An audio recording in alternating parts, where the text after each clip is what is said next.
Bismillahirrahmanirrahim. Assalamualaikum warahmatullahi wabarakatuh. Innal hamdalillah nahmaduhu wa nasta'inuhu wa nastaghfiruh wa na'udzu billahi min shururi anfusina wa min sayyiati a'malina.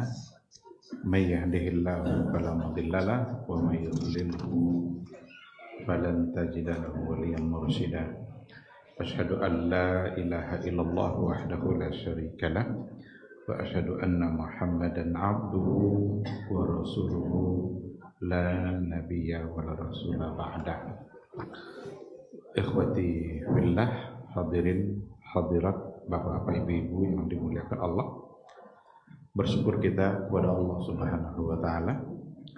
Alhamdulillah, malam hari ini kembali hati kita dilunakkan untuk tetap bersemangat berada di rumah Allah, bertakarrub dengan ibadah maghrib yang mudah-mudahan menjadi amal saleh bagi kita bersama. Dan alhamdulillah kita bersemangat pula untuk duduk sejenak di majelis ilmu. Duduk di majelis ilmu memang memerlukan niat yang sangat ikhlas. Kalau tidak, mungkin akan dikalahkan oleh banyak hal. Maka bersyukurlah setiap kali kita merasa rugi kalau seandainya kita tidak hadir di majelis ilmu. Karena itu adalah pertanda bahwa hati kita ingin senantiasa memahami agama ini semakin sempurna. Dan majelis ilmu lah jalannya. Disitulah kita mendapatkan dan memahami warisan yang ditinggalkan oleh Rasulullah Sallallahu Alaihi Wasallam. Dulu Abu Hurairah di hadapan orang-orang yang ada di pasar, dia bilang seperti itu. Kenapa kalian sibuk-sibuk di sini soal dunia? Tidakkah kalian tahu di masjid sekarang sedang dibagi-bagi warisan Rasul? Orang yang ketika ingatannya hanya dunia, ketika dibilang warisan, tentu yang diingatnya adalah harta. Maka berbondong-bondonglah mereka menuju masjid, karena di situ dibagi-bagikan warisan. Ternyata tidak ada harta yang dibagi-bagi. Komplain sama Abu Hurairah. Oh ya, Abu Hurairah mau bilang ada warisan dibagi-bagi. Mana warisan itu? Kata Abu Hurairah, ketahuilah, warisan Nabi itu adalah ilmu, adalah agama. Itulah yang dibagi-bagi di rumah Allah. Nah, oleh karena itu, ikhwati fillah, berbahagialah, bersyukurlah ketika kita senantiasa diberikan semangat oleh Allah untuk berada di rumahnya. Salawat dan salam kita ucapkan untuk Rasulullah Sallallahu Alaihi Wasallam. Allahumma salli ala Muhammad wa ala ali Muhammad. Mudah-mudahan cinta kita kepada beliau semakin mendalam dan mudah-mudahan cinta kita diterima. Kalau cinta kita sudah diterima, maka insya Allah kita menjadi orang yang selamat di hari mahsyar kelak. Kita berharap mudah-mudahan kita diizinkan pula oleh Allah untuk mendapatkan syafaat dari beliau, karena tidak akan ada orang yang mendapatkan syafaat itu kecuali yang diizinkan oleh Allah Subhanahu wa ta'ala.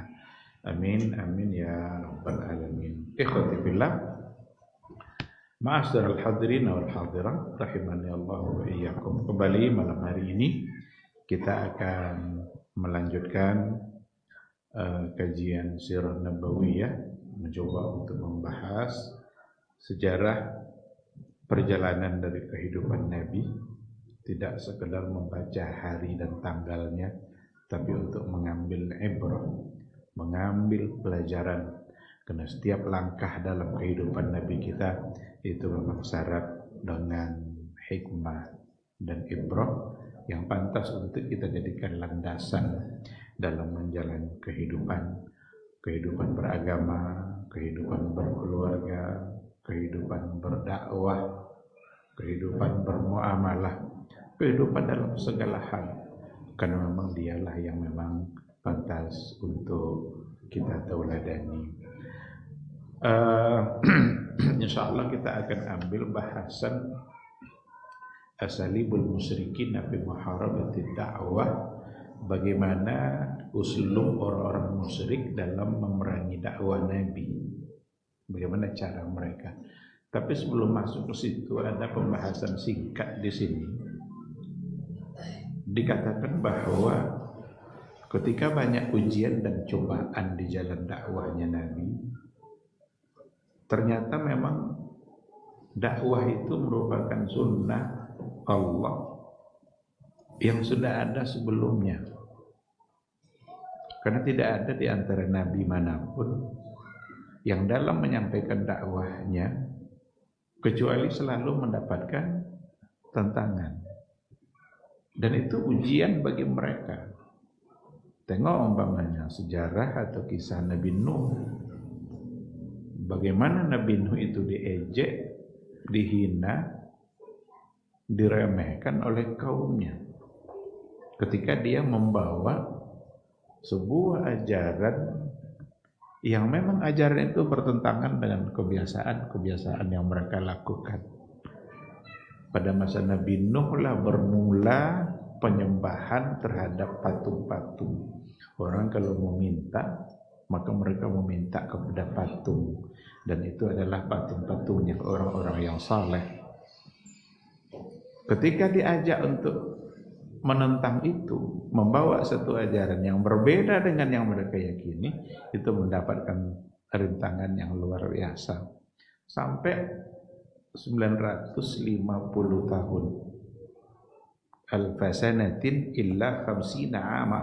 1000 tahun kurang 50. Berarti 950 tahun. Begitulah lamanya Nabi Nuh dalam berdakwah, tapi yang menerima hanya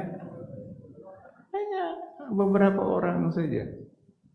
Oleh karena itu, dakwah itu memang yang penting bukan hasil, karena hasil itu urusan Allah. Yang penting dalam berdakwah adalah dilakukan atau tidak dakwah itu. Apakah dikatakan bahwa Nabi Nuh gagal dalam berdakwah karena pengikutnya sedikit?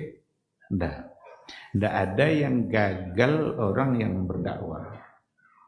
Yang gagal adalah orang yang tidak melakukan dakwah itu. Cuma ajaknya nang tidak juga temu adanya luncu boleh. Diterima atau tidak itu bukan urusan kita. Itu urusan Allah. Jadi yang dinilai dari kita memang dalam proses. Dan dalam menjalani proses ternyata tidak mulus. Disitulah ujian-ujian itu diberikan oleh Allah Subhanahu wa taala. Tengok Nabi Ibrahim alaihissalam, bagaimana dia dalam berdakwah menyampaikan agama, bahkan harus berhadapan dengan keluarga terdekatnya sendiri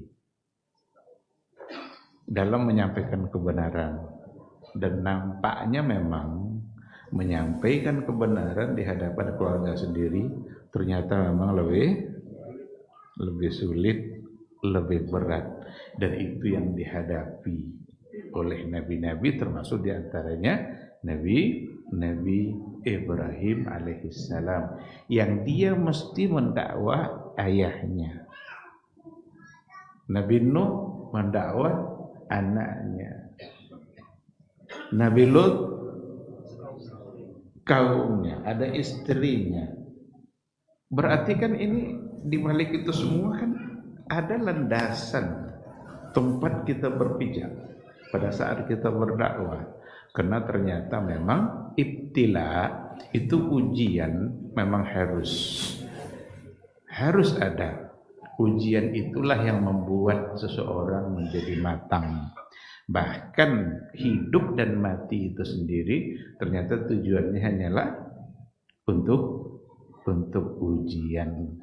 Allazi khalaqal mauta wal hayata liyabluwakum ayyukum ahsanu amala.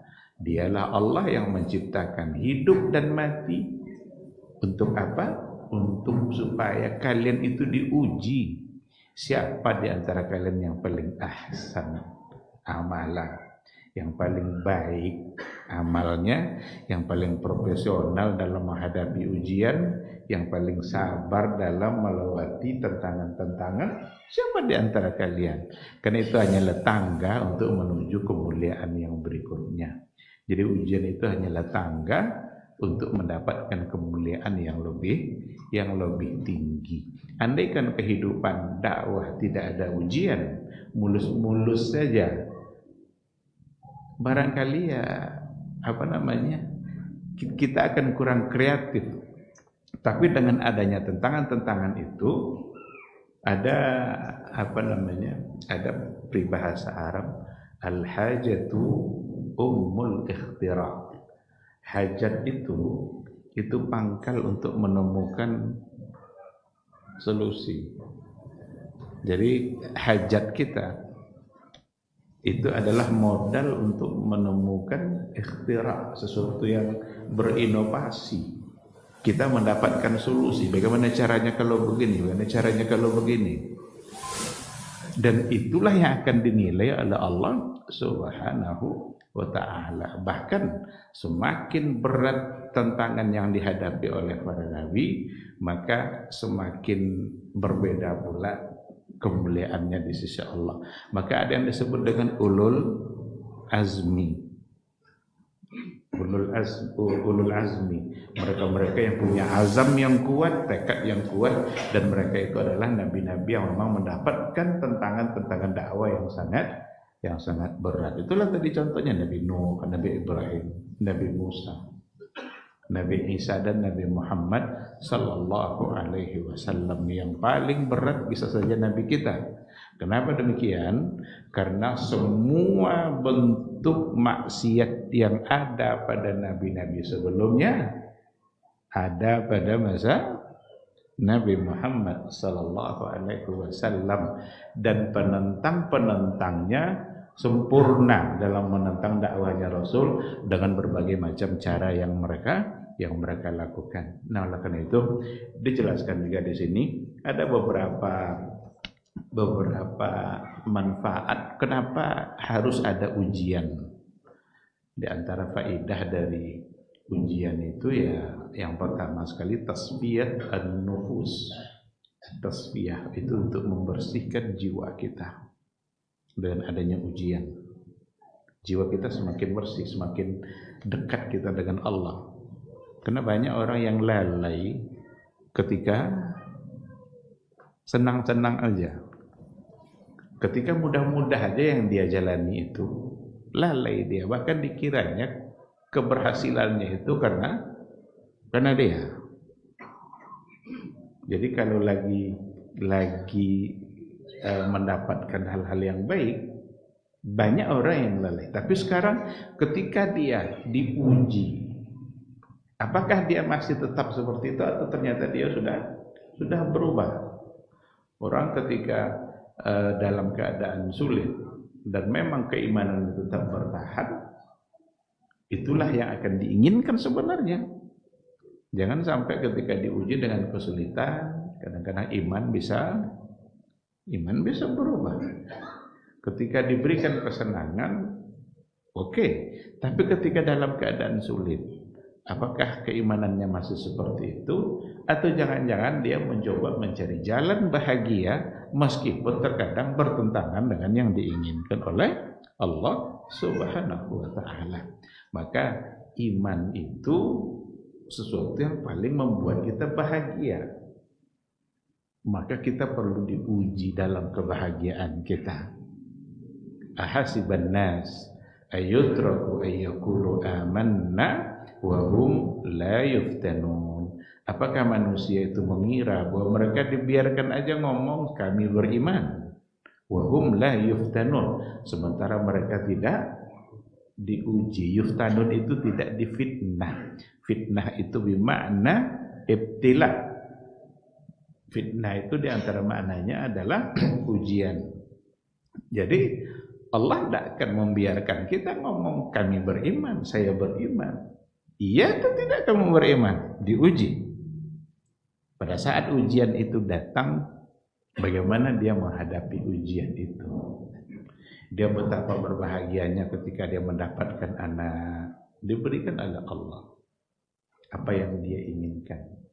Saat senang-senangnya bersama anak, diuji, diambil anak itu oleh Allah. Ada orang yang betapa berbahagianya dia dalam keadaan sehat, itu nikmat yang luar biasa. Sekarang diuji, diambil sebentar sehat itu oleh Allah. Mungkin nanti dikembalikan, mungkin juga tidak. Tapi yang jelas itu proses di mana Allah ingin membuktikan bagaimana keadaan dia dalam keadaan dia diuji. Kalau seandainya dia dalam keadaan diuji tetap bersama dengan Allah, berarti peringkatnya naik. Lulus dia ujian, dan lulus ujian berarti hatinya semakin bersih, semakin dekat dengan Allah, dan pantas untuk mendapatkan kemuliaan lebih dari yang sebelumnya yang diberikan oleh Allah Subhanahu wa ta'ala. Ada juga di antara maksudnya tarbiyatul jama'atil muslimah, untuk menggembleng, untuk mendidik kekompakan umat Islam melalui ujian. Ini waktu sonang bisa bersama-sama. Sekarang diuji. Bagaimana kekompakan mereka? Masihkah sama seperti dulu? Atau jangan-jangan sudah pecah kongsi? Tarbiyah al-jama'atil muslimah. Kekompakan umat Islam itu dididik melalui ujian. Rasulullah sallallahu alaihi wasallam. Nanti akan sampai kita sejarahnya di situ. Pernah diuji bersama para sahabat, itu diembargo oleh orang-orang kafir Quraisy. Kalau nggak salah itu bisa sampai 3 tahun. Nggak boleh berbelanja dengan mereka, nggak boleh menikah. Pokoknya ada semacam hambatan-hambatan sosial yang memang mereka itu dicekal, tidak dibolehkan. Hampir 3 tahun. Dan itu ujian yang luar biasa. Dalam sejarah ada di antara sahabat ketika sulit sekali, dia tidak ada lagi yang mau dimakan. Malam hari ingin dia pipis. Pergilah dia sedikit agak menjauh dan dia pipis di satu tempat. Ketika pipisnya itu jatuh ke tanah, dia mendengar jatuhnya itu seperti ada sesuatu yang bisa dimakan. Dipegang-pegang lela lambu sekena. Entah lambu dek kono pipis tadi entah apa. Akhirnya dia yakin itu sebagai makanan dan dimakannya. Karena tidak ada yang bisa dia dimakan. Tapi apakah berubah kekompakan para sahabat? Ternyata tidak. Jadi inilah tarbiyah. Jadi mereka tuh diuji terus, masih bisa enggak tetap bersama Nabi? Tetap enggak bisa bersama Nabi. Ketika ada yang diuji lalu ingin bersegera keluar dari ujian itu, apa kata Nabi? Innakum qaumun tastajilun. Innakum qaumun tastajilun. Aja capek-capek banonya Nabi, sabar. Karena mereka ingin cepat-cepat keluar dari ujian itu, tapi Nabi ingin memberikan satu harapan, sabar. Maka ketika dia melewati keluarganya Ammar bin Yasir yang sedang disiksa dalam mempertahankan keimanannya, apa kata Rasul? Sabar, inna mau'idakumul jannah. Sesungguhnya janji untuk kalian adalah surga. Nah, maka perlu memang kekompakan itu diuji dengan sebuah ujian, sehingga apakah mereka masih bisa bersatu. Mereka tinggalkan tidak Nabi pada saat itu, padahal ada tawaran dunia. Ammar bin Yasir ayahnya ditawarkan sesuatu, banyak yang ditawarkan, kalau kamu ini kami berikan. Bahkan tawaran itu pertama kali datang kepada Nabi, tapi semua itu tidak diterima karena di hati mereka yang ada hanyalah Allah Subhanahu wa ta'ala. Di antara tujuan dari ibtila, ujian itu juga adalah al-kasfu an khabayan nufus, untuk membongkar hal-hal yang tersembunyi pada diri. Jadi dengan adanya ujian itu banyak nanti buka. Kosan kinyo kosan hanya potong nak kene cendornya pas diuji. Sabar nya kan ati bodenya. Hanya ada cita-cita apa cedera kan diuji dia oleh Allah. Ketika dia diuji oleh Allah, apunya anak ianya sabar ianya. Apunya ya kaji tu orangnya naknya. Kaji tu orangnya. Jadi ketika diuji disitulah akan terbuka. Itu namanya al-kashfu an khabaya an-nufus, untuk membuka hal-hal yang tersembunyi yang ada pada diri. Ketika mereka bisa bersama-sama dalam kesenangan, bisa berbagi dalam kepemilikan yang banyak, tentu mudah untuk berbagi karena yang dia miliki banyak. Sekarang pada saat dia tidak punya apa-apa, masih bisa berbagi enggak? Dan sahabat sudah membuktikan itu. Maka kan turun ayat itu kan wa yu'thiruna ala anfusihim walau kana bihim khasasah. Mereka mendahulukan orang lain meskipun mereka sangat membutuhkannya. Itu pertanda bahwa mereka tetap seperti yang sebelumnya. Meskipun dia sendiri tidak mendapatkan. Itu kisah ketika para sahabat memang tidak punya makanan, orang Ansar, kecuali hanya untuk keluarganya sendiri. Tapi ketika ada orang-orang muhajirin yang datang dari Madinah yang tidak punya apapun, orang Ansar masih ada, besok dia masih bisa cari. Tapi orang muhajirin tidak ada rumah, tidak ada tanah, tidak ada pekerjaan, datang dari Mekah tidak bawa harta. Yang terbayang oleh orang Ansar, oh kalau begitu orang muhajirin mesti didahulukan meskipun dia sendiri tidak mendapatkan. Maka diborek ke tampak dan galap, malah makan buahnya. Ini contoh mengunya.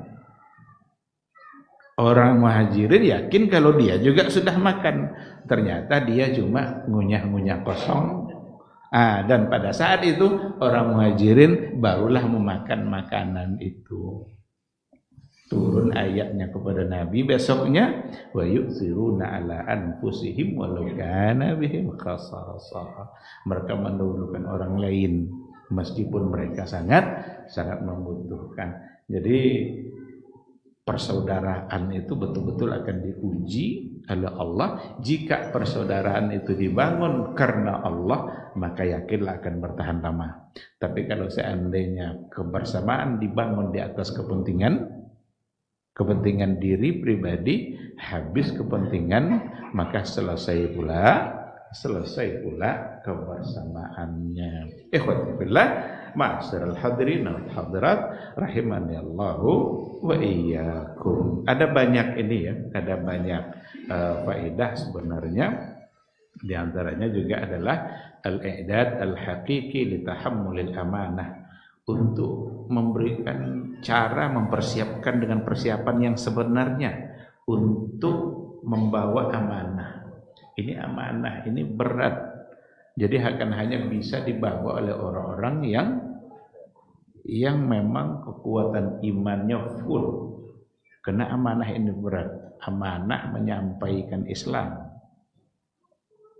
Apa yang datang dari Allah, itu yang harus disampaikan. Andai kan tidak amanah, mungkin akan berkurang-kurang syariat ini.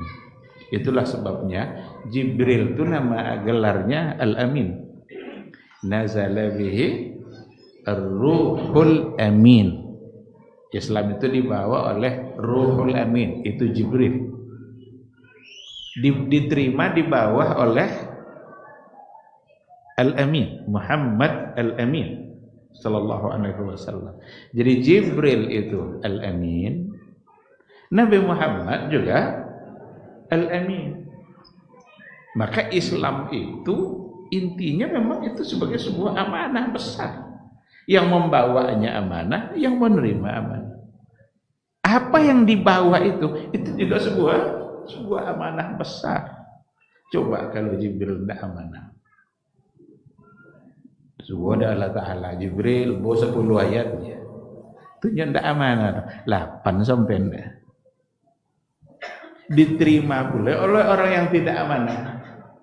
Dan 8 sampai tadi 5 dia beleknya 3 untuk dannya. Coba apa yang akan terjadi pada syariat Islam? Kacau. Tapi sangat amanah. Maka tidak boleh lagi ditambah, tidak boleh lagi dikurang.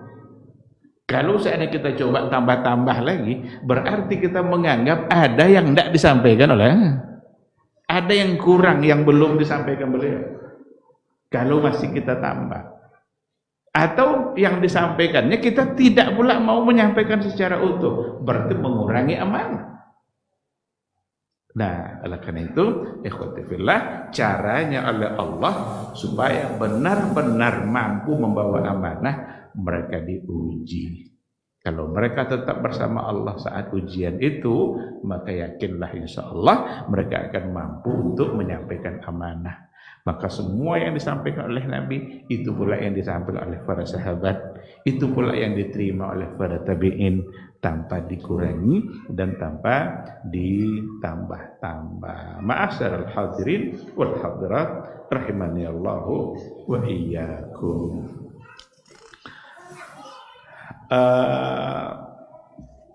Itu beberapa poin ya. Sekarang kita coba masuk pada asalib al-musyrikin fi muharabatid dakwah. Asalib al-musyrikin, metode orang-orang musyrik di dalam memerangi dakwahnya Nabi. Jadi mereka itu punya metode juga dalam memerangi dakwah. Mereka sangat membenci dakwah Nabi. Seperti yang sudah kita katakan, membenci Nabi, membenci dakwah, membenci syariat Islam, bahkan membenci Al-Quran. Cuma mereka tidak mampu untuk menghadangnya. Oleh karena itu mereka atur strategi supaya mereka bisa menghentikan dakwahnya Rasulullah Sallallahu Alaihi Wasallam.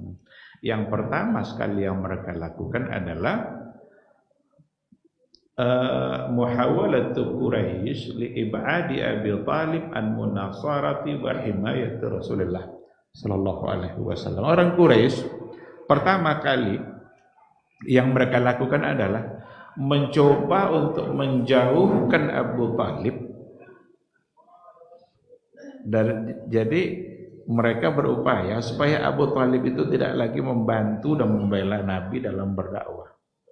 Selama ini kan dakwah Nabi kan dibela oleh pamannya yang bernama Abu Thalib. Walaupun Abu Thalib itu sendiri tidak menjadi muslim, tapi dia baik enggak? Nah sekarang ada pertanyaannya, kebaikan seperti itu kalau tidak diikutkan oleh iman, gimana? Amal soleh kalau tidak didasarkan kepada iman, mungkin akan berarti di sisi Allah Subhanahu wa ta'ala? Jawabannya tidak. Karena amal soleh dalam Al-Quran itu selalu diikutkan atau didahului sebelumnya oleh kata iman. Innal ladzina amanu wa amilus salihat illal ladzina amanu wa amilus salihat, kecuali orang-orang beriman dan orang-orang beramal soleh. Amal-amal soleh didahului sebelumnya oleh kata iman. Sekarang Abu Thalib dibelanya dakwah Nabi. Jangan kalian coba-coba ganggu keponakan saya. Dan Abu Thalib adalah termasuk dari keluarga yang terpandang, karena dia dari suku Quraisy. Dan itulah suku yang sangat disegani di tengah-tengah masyarakat Arab, masyarakat jahiliyah ketika itu. Maka Nabi merasa mendapatkan perlindungan karena pamannya sendirian yang menolongnya. Nah maka orang-orang kafir Quraisy itu mencoba untuk supaya Abu Talib tidak lagi membela dakwahnya. Maka datang dia menemui Abu Talib. Mereka berkata kepada Abu Talib itu bahwa sesungguhnya anak saudaramu, jadi anak saudara itu berarti keponakan, karena ayahnya Rasul adalah dengan Abu Talib kakak beradik, satu ayah dan satu ibu, itulah paman dia. Jadi anak saudaramu qad adzana finadina, dia sudah menyakiti kami di tempat-tempat pertemuan kami. Jadi apa yang dia sampaikan itu kami merasa tersakiti. Kalau apa yang disampaikan itu kami sebutkan di tempat-tempat pertemuan kami merasa tersakiti. Jadi dia mengira dia telah menyakiti kami di tempat-tempat pertemuan kami, wa masjidina, dan di masjid kami. Berarti mereka punya? Ya punya, karena Masjidil Haram kan sudah ada sebelumnya. Ka'bah, kiblat di mana orang menghadap ke sana. Tolong larang dia untuk melakukan itu. Lalu Abu Talib sampaikan kepada Nabi apa yang menjadi pesan orang-orang Quraisy. Abu Talib memang sampaikan pula kepada Nabi. Dia bilang kepada Rasulullah Sallallahu Alaihi Wasallam bahwa sesungguhnya mereka menduga bahwa engkau telah menyakiti mereka, engkau telah mengatakan sesuatu di mana itu bertentangan atau sangat mereka tidak sukai apa yang kamu katakan. Karena yang dikatakan Nabi pertama sekali adalah untuk menyembah hanya Allah saja, untuk beribadah dan taat hanya kepada Allah saja. Ini yang mereka tidak bisa untuk menerima, karena selama ini yang mereka sembah adalah patung-patung. Selama ini ketaatan mereka berikan kepada patung-patung itu. Sekarang datanglah Rasul kita untuk supaya dihentikan itu semua. Jangan lakukan itu lagi. Lalu kata Abu Talib, fantahi an adzahum, berhentilah kamu dari menyakiti mereka. Berhentilah kamu dari menyakiti mereka, artinya berhentilah kamu menyampaikan sesuatu yang bertentangan dengan yang mereka inginkan. Fahallaqa Rasulullah sallallahu alaihi wasallam bi basarihi ila sama, Nabi memandang ke atas langit. Faqala tarawna hadhihi syams, apakah kamu melihat matahari ini? Nampakkah matahari itu? Masuk waktunya. Atau kita jawablah dengan suara azan, insyaallah, biar nanti insyaallah kita lanjutkan.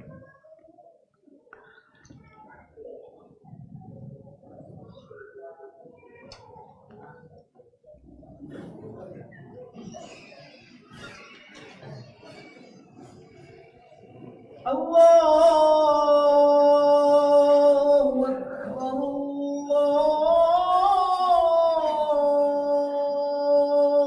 Akbar, Allahu Akbar, Allahu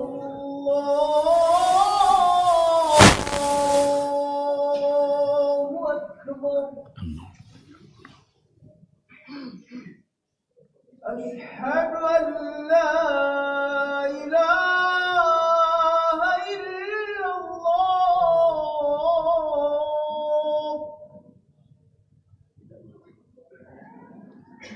أشهد أن لا إله إلا الله، أشهد أن محمدا رسول الله،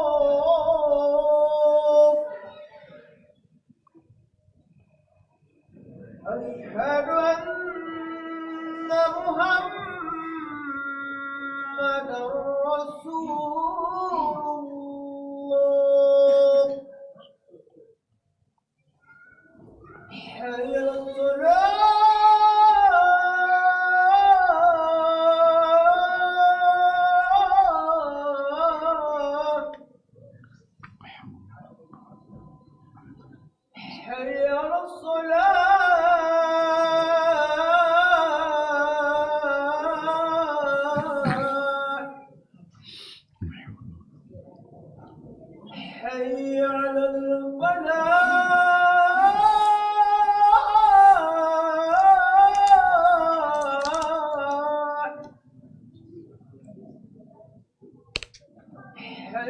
على الفلاح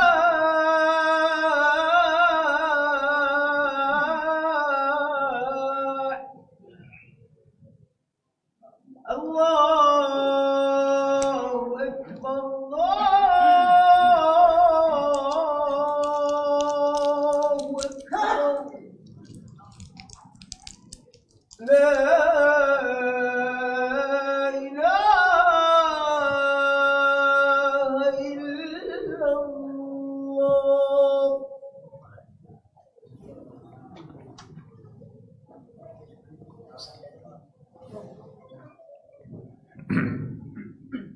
Bismillahirrahmanirrahim. Alhamdulillah wassalatu wassalamu ala Rasulillah wa ala alihi wa ashabihi wa mawala. Ikhwati fillah, ma'asyiral hadirin wal hadirat, rahimani Allahu wa iyyakum.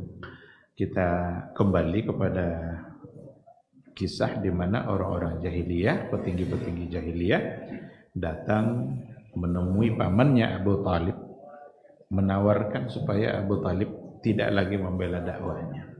Tolong hentikan anak saudaramu dari dakwahnya yang menyakiti kami.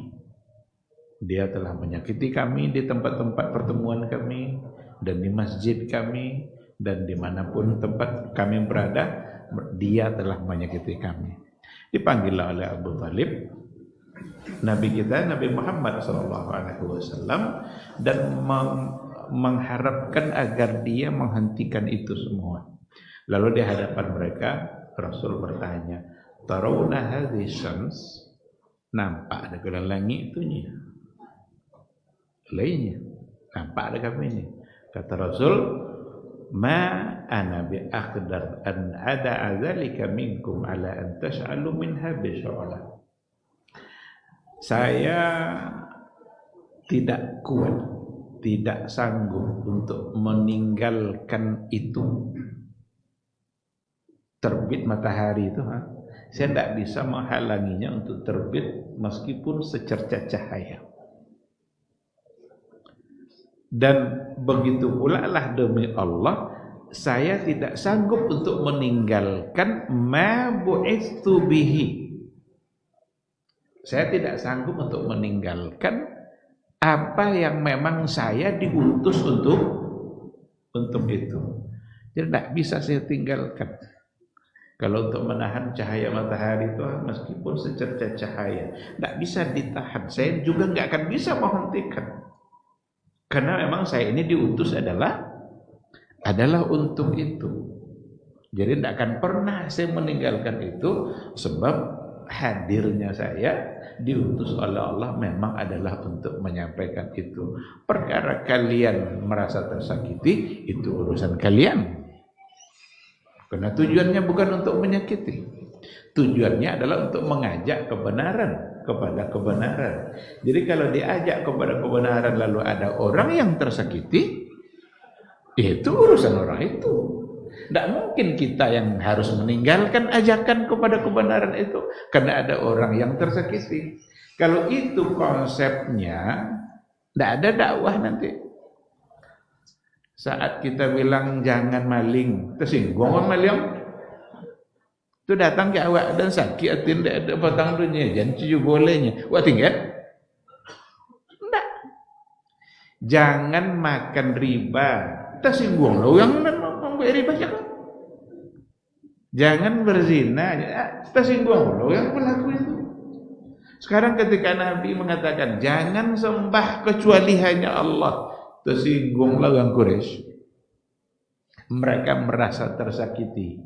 Kata Rasul, demi Allah, saya tidak sanggup untuk meninggalkan sesuatu yang memang saya diutus untuk itu. Tidak bisa. Ketika itu jawaban dari Nabi Muhammad sallallahu alaihi wasallam, apa kata Abu Talib? Wallahi ma kadzaba ibnu akhi qat. Demi Allah jadinya kan? Maka disinilah orang-orang jahiliyah, bukan mereka tidak percaya pada keberadaan Allah, yakin dia Allah pencipta, Yakin dia Allah pemberi rezeki. Yang mereka tidak mau adalah taat hanya kepada Allah saja, atau tidak mau. Pada uluhiyahnya mereka tolak, tapi pada rububiyah mereka terima. Dan yakinnya mereka dengan rububiyah Allah belum membuat mereka disebut sebagai muslim. Maka Abu Talib ke contoh, wallahinya maka dzaba ibnu akhiqah, saudara anak saudara saya enggak pernah berbohong selama ini. Karena memang dia diakui oleh semua orang, dia enggak pernah berbohong. Tidak Abu Talib pun mengakui, maka dzaba ibnu akhiqah, tidak pernah dia berbohong sebelumnya. Lalu kata Abu Talib, farji'u rasyidina, baliklah kalian ni. Semua orang jahiliyah tadi pulang ni, apalah pulangnya? Tidak mau macam namanya. Tidak bisa ditakik orangnya. Pulanglah mereka dengan membawa kekecewaan.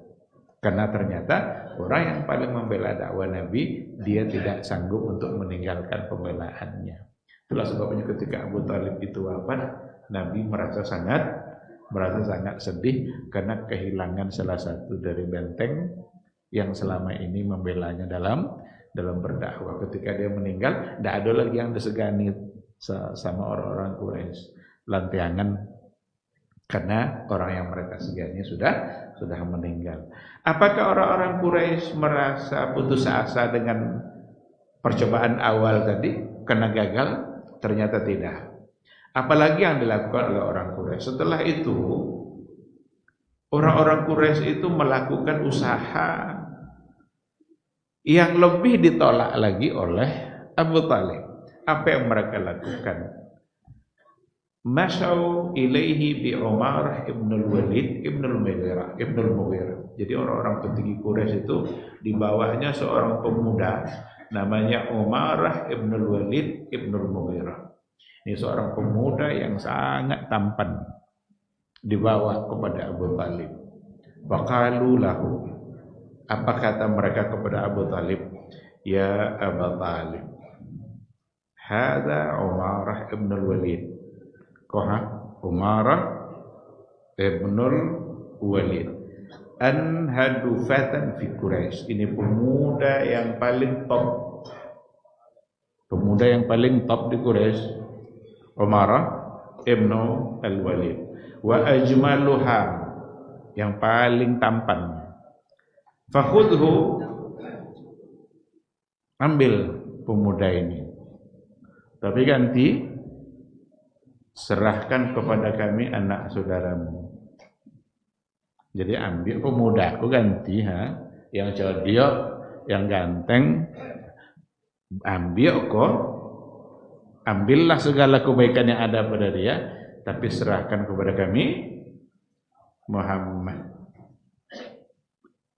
Apa Abu Talib? Teorinya kalian ben anak orang kadang bulu dan pelihara, tu kalian ambil anak dia untuk kalian bunuhnya. Jadi mana kalian orang ini? Ikut tak tertanya kan Nabi lagi, memang ini memutuskan langsung. Jadi diserahkan seorang pemuda supaya dia dipelihara, dikasih makan, lalu diserahkan anak keponakannya sendiri kepada orang Quraisy untuk dibunuh. Itu ya dia tidak indah jaganya. Akhirnya Abu Talib sudah pasti tidak menerimanya, dan kembali mereka mendapatkan kekecewaan demi kekecewaan. Jadi ini langkah pertama yang dilakukan oleh orang-orang Quraisy, di mana memang upaya yang penting Nabi siap untuk meninggalkan dakwahnya, tetapi langkah pertama ini tidak mendapatkan hasil yang diinginkan. Yang kedua yang mereka lakukan adalah muhawalatu taswihi da'watir rasul, mencoba untuk merusak nama baik dakwah Nabi. Taswih da'watir rasul. Jadi apa istilahnya itu, dibuat isu-isu supaya orang benci sama Nabi. Itu taswih. Jadi kalau taswih al-Islam umpamanya itu dibuat isu-isu, disebarkan bahwa beliau itu begini, Nabi itu begini, dan tentu kalau seandainya isu itu bisa diterima, orang akan menolak Islam. Maka dikumpulkanlah oleh Al-Walid ibn Mughirah, dikumpulkanlah petinggi-petinggi jahiliyah yang ada di kota Mekah ketika itu, dan mereka bersepakat untuk melakukan sesuatu terhadap dakwah Nabi.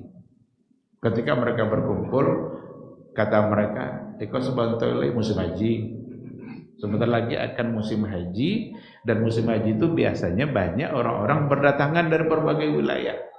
Sekarang bagaimana kita mengambil satu kesepakatan, jangan sampai ada di antara kita yang berbeda, untuk memburukkan nama Nabi dan nama dakwah Nabi, supaya kita sampaikan nanti kepada orang-orang yang datang." Itu kata Al-Walid ibnu Al-Mughirah.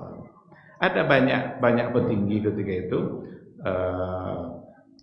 Abu Jahal, pokoknya yang inti-inti dari yang sangat menghalangi dakwahnya Rasulullah Sallallahu Alaihi Wasallam. Ketika mereka berkumpul, ayo kita coba cari kesepakatan. Apa bahasa yang akan kita sepakati, satu kata untuk memburukkan Nabi itu sendiri.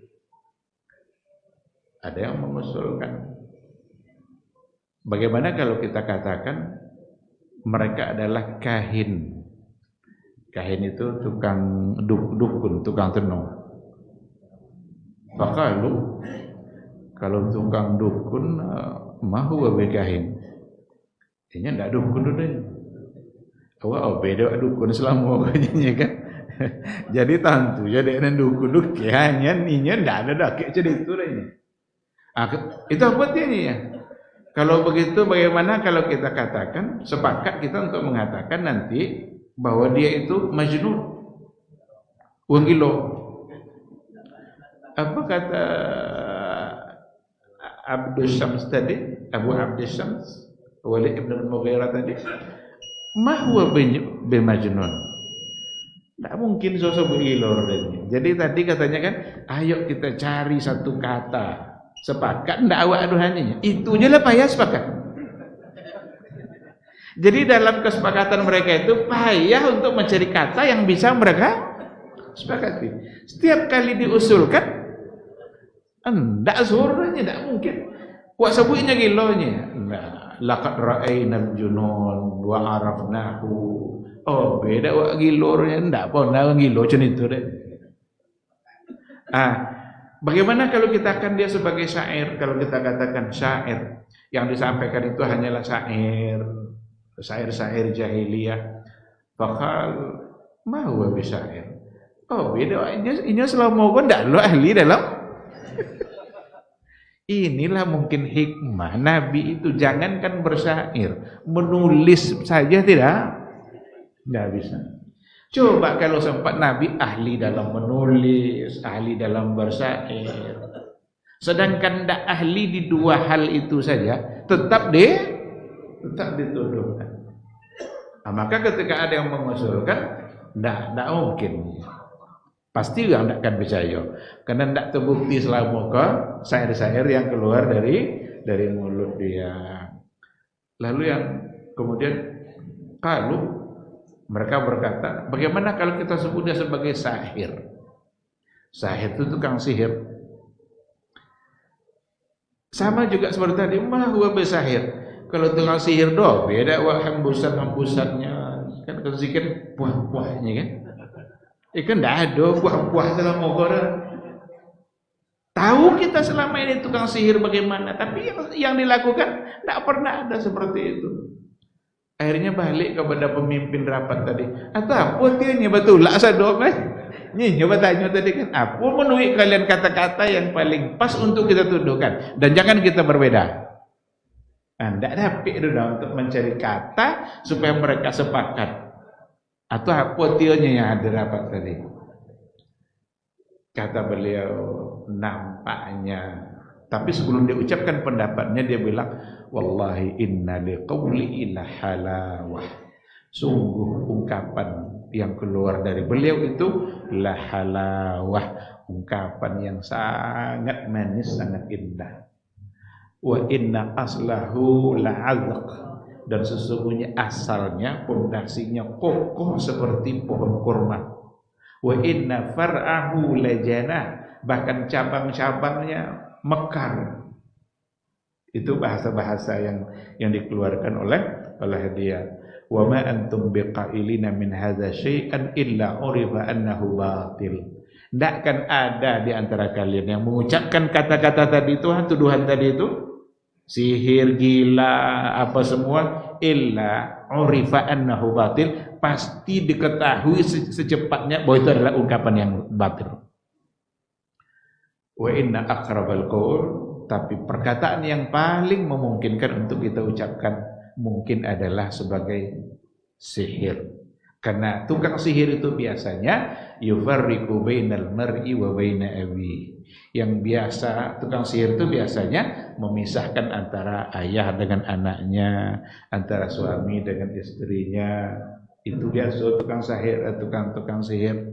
Dengan adanya Islam yang dibawa Nabi, kadang ayah berpisah dengan anak ketika anak tidak mau menerima, suami berpisah dengan istri ketika istri tidak siap menerima hidayah.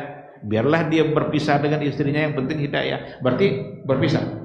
Maka yang agak mendokek-dokek sekeneknya adalah kata sihir.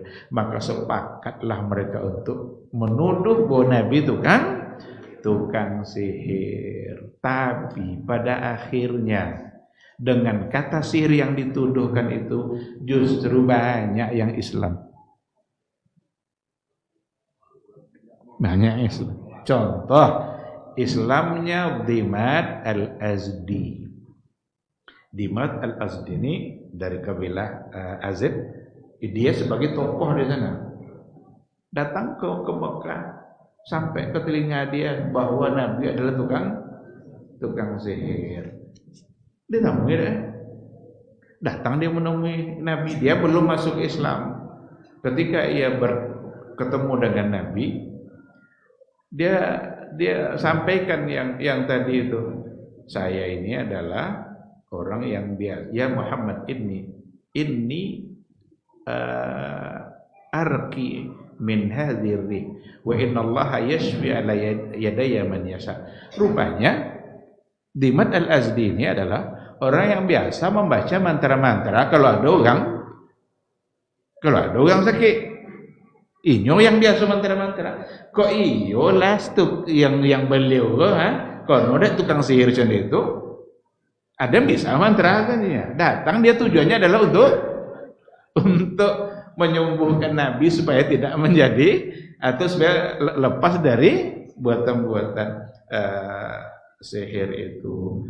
Faqala Rasulullah, apa ucapan Nabi di hadapan Dimad al-Azdi? Ucapan Nabi, innal hamdalillah nahmaduhu wa nasta'inuhu may yahdihillahu fala mudhillalah wa may yudlil fala hadiyalah wa asyhadu an la ilaha illallah wahdahu la syarikalah wa anna Muhammadan abduhu wa rasuluh amma ba'd. Lalu Nabi lanjutkan kata-katanya lah.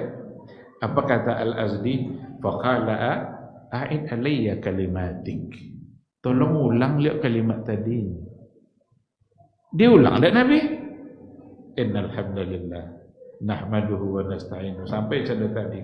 Ketika Nabi mengulangnya sampai 3 kali, lalu Dimad al-Azdi mengatakan, laqad sami'tu qaulal kahanah wa qaulal sahara wa qaulal syu'ara. Sungguh saya sebelumnya telah pernah mendengarkan ungkapan para dukun, pernah mendengarkan kata-kata tukang sihir, pernah juga mendengarkan syair-syair. Fama sami'tu misla kalimatika haula. Tidak pernah saya mendengarkan seindah kata-kata kamu ini. Akhirnya masuk masuk Islam. Berarti senjata makan tuan. Mau waktu duanya sama-sama tukang sihirnya. Tukang sihir kan ada bapak mantra-mantra. Demat Al-Azdi ingin mencoba untuk mendengarkan apa mantra yang kalau dia tukang sihir kan. Nyokosan ahli di bidang itu. Dia biasa membacakan mantra-mantra. Kalau seandainya ada orang sakit, dia yang membaca mantra itu di kampungnya. Dia ingin mendengar. Seperti apa mantra dia? Ternyata dia minta ulang 3 kali. Setelah diulang 3 kali, dia kagum dengan ungkapan Rasulullah sallallahu alaihi wasallam. Lalu faqala li Rasulullah, dia berkata kepada Rasul, "Hati yadaka ubayyuka 'alal Islam." Berikan tanganmu ya Rasulullah, saya ingin berbaiat untuk masuk Islam. Akhirnya masuk Islam dengan mengucapkan 2 kalimat syahadat. Faqala Rasulullah sallallahu alaihi wasallam, "Wa 'ala qaumika." Dan juga untuk kaummu. Artinya beliau karena di kabilahnya adalah pemimpin kaumnya, maka dijadikanlah oleh Nabi juga untuk membawa hidayah kepada kaumnya. Artinya baiat yang ada tadi itu yang hanya dia melakukan, tapi dia sebagai wakil untuk kaumnya. Lalu ia mengatakan wa ala qaumi, dan juga untuk kaumku. Begitulah salah satu dari akibat dia dituduh sebagai tukang sihir.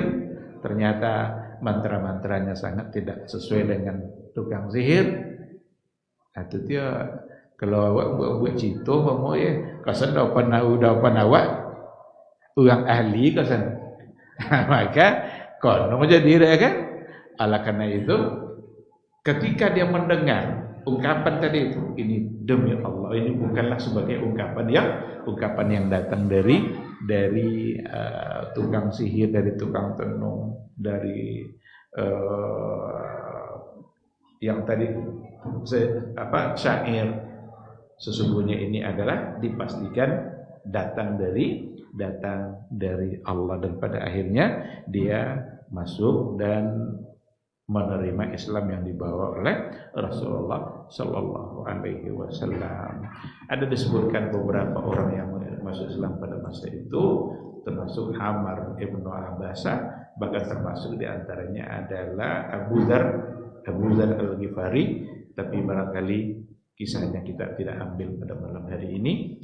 Mudah-mudahan kita dimudahkan oleh Allah Subhanahu wa taala untuk melanjutkan pada pertemuan-pertemuan yang akan datang. Jadi intinya memang dakwah yang dibawa oleh Rasulullah sallallahu alaihi wasallam selalu saja diikutkan dengan tantangan, tetapi Allah pasti akan membela orang-orang yang menyampaikan kebenaran. Maka jangan takut dengan adanya tantangan, karena itu hanyalah ujian yang akan menambah kemuliaan kita di sisi Allah. Tapi takutlah ketika kita berhenti menyampaikan kebenaran itu. Nah, kalau berhenti menyampaikan kebenaran, tamat sudah. Tapi ketika tetap disampaikan lalu ada tantangan, itu hal yang biasa. Yang kita alami hari ini mungkin sangat tidak seberapa dibandingkan dengan umat-umat sebelumnya atau dengan para nabi. Demikian saya kira untuk malam hari ini. Terima kasih. Semoga majelis kita diberkahi oleh Allah. Semoga kita tetap semangat untuk bermajelis, dan memohonlah kepada Allah untuk tetap bisa istiqamah berada di atas jalan Rasulullah sallallahu alaihi wasallam. Subhanakallahumma bihamdika asyhadu an la ilaha illa anta astaghfiruka wa atubu ilaik. Wassalamualaikum warahmatullahi wabarakatuh.